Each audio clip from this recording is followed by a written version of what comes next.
बातमीदाराकडे शब्द आहेत, आपल्याकडे कॅमेरा. सगळा विषय एका फोटोत कसा कव्हर करता येईल याचा विचार करायचा.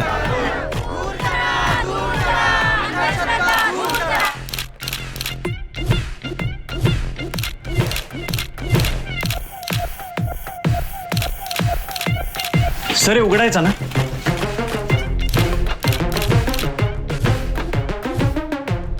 तुमचे फोटोज, तुमच्या फोटो स्टोरीज सगळं रोज फॉलो करतो.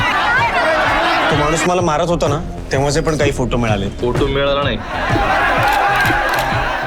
काढला म्हणायचं.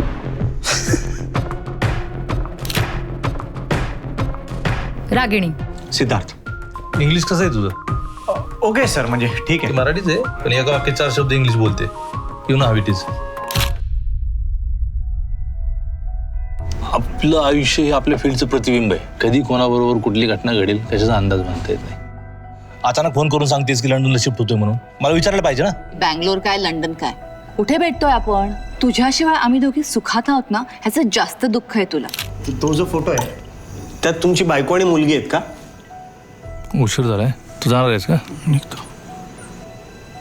इगो आणि एरोगन्स मध्ये ना गावान बसला सगळं. तुमच्या मनात आलं की माणसानं ठेवता, मनात आलं की काढून टाकता. माणूस म्हणजे काय झाडपाला वाटला का तुम्हाला?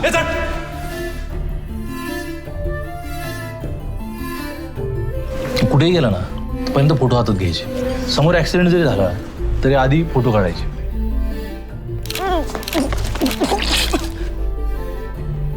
मला एवढंच कळतंय की ऍक्सिडेंट झाला असेल तर आधी मदत करायला पाहिजे ना. फोटो आपण नंतर काढू शकतो. सेन्सिटिव्ह विषय कव्हर करताना एकाच वेळी आपल्याला चांगला माणूस आणि चांगला फोटोग्राफर होता येत नाही. आणि तशी वेळ आली